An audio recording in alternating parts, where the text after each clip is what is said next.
1 Kings 12. Israel refuses to follow Rehoboam. Rehoboam went to Shechem. All of the people of Israel had gone there to make him king. Jeroboam heard about it. He was a son of Nebat. Jeroboam was still in Egypt at that time. He had gone there for safety. He wanted to get away from King Solomon, but now he returned from Egypt. So the people sent for Jeroboam. He and the whole community of Israel went to Rehoboam. They said to him, "Your father put a heavy load on our shoulders, but now make our hard work easier. Make the heavy load on us lighter, then we'll serve you." Rehoboam answered, "Go away for 3 days, then come back to me." So the people went away. King Rehoboam asked the elders for advice. They had served his father Solomon while he was still living. Rehoboam asked them, "What advice can you give me? How should I answer these people?" They replied, "Serve them today. Give them what they are asking for. Then they'll always serve you."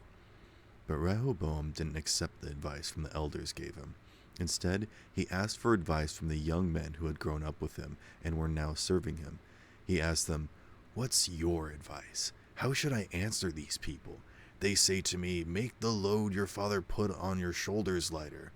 The young men who had grown up with him gave their answer. They replied, "These people say to you, 'Your father put a heavy load on our shoulders. Make it lighter.' Tell them, 'My little finger is stronger than my father's legs. My father put a heavy load on your shoulders, but I'll make it even heavier. My father beat you with whips, but I'll beat you with bigger whips." 3 days later, Jeroboam and all of the people returned to Rehoboam. That's because the king had said, "Come back to me in 3 days." The king answered the people in a mean way. He didn't accept the advice the elders had given him. Instead, he followed the advice of the young men. He said, "My father put a heavy load on your shoulders, but I'll make it even heavier. My father beat you with whips, but I'll beat you with bigger whips." So the king didn't listen to the people. That's because the Lord had planned it that way. What he had said through Ahijah came true. Ahijah had spoken the Lord's message to Jeroboam, the son of Nebat. Ahijah was from Shiloh. All of the people of Israel saw that the king refused to listen to them, so they answered the king. They said, "We don't have any share in David's royal family. We don't have any share in Jesse's son. People of Israel, let's go back to our homes. David's royal family, take care of your own kingdom." So the people of Israel went home. But Rehoboam still ruled over the Israelites who were living in the towns of Judah. Adoniram was in charge of those who were forced to work hard for King Rehoboam. The king sent him out among all of the Israelites, but they killed him by throwing stones at him. King Rehoboam was able to get away in his chariot. He escaped to Jerusalem. Israel has refused to follow the royal family of David to this very day. All of the people of Israel heard that Jeroboam had returned. They sent for him. They wanted him to meet with the whole community.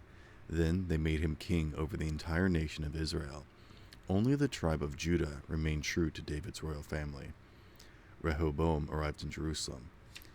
He brought together 180,000 fighting men from the royal house of Judah and the tribe of Benjamin. He had decided to make war against the royal house of Israel. Solomon's son Rehoboam wanted his fighting men to get the kingdom of Israel back for him. But a message from God came to Shemaiah. He was a man of God. God said to him, "Speak to Solomon's son Rehoboam, the king of Judah. Speak to the royal house of Judah and Benjamin. Also speak to the rest of the people. Tell all of them, 'The Lord says, do not go up to fight against the Israelites. They are your relatives. I want every one of you to go back home. Things have happened exactly the way I planned them.'" So the fighting men obeyed the Lord's message. They went home again, just as he had ordered. Jeroboam sets up golden calves at Bethel and Dan. Jeroboam built up the walls of Shechem. It was in the hill country of Ephraim. Jeroboam made Shechem his home. From there he went out and built up Peniel. Jeroboam thought, "My kingdom still isn't secure. It could very easily go back to the royal family of David. Suppose the people of Israel go up to Jerusalem to offer sacrifices at the Lord's temple. If they do, they will again decide to follow Rehoboam as their master. Then they'll kill me. they'll return to King Rehoboam. He is the king of Judah." So King Jeroboam asked for advice. Then he made 2 golden statues that looked like calves. He said to the people, "It's too hard for you to go up to Jerusalem. Israel, here are your gods who brought you up out of Egypt." He set up one statue in Bethel. He set up the other one in Dan. What Jeroboam did was sinful, and it caused Israel to sin. The people even went all the way to Dan to worship the statue that was there. Jeroboam built temples for worshiping gods in high places. He appointed all kinds of people as priests. They didn't even have to be Levites. He established a feast. It was on the 15th day of the 8th month. He wanted to make it like the Feast of Booths that was held in Judah. Jeroboam built an altar at Bethel. He offered sacrifices to it. He sacrificed to the calves he had made. He had also put priests in Bethel. He did it at the high places that he had made. He offered sacrifices on the altar he had built at Bethel. It was on the 15th day of the 8th month. That's the month he had chosen for it.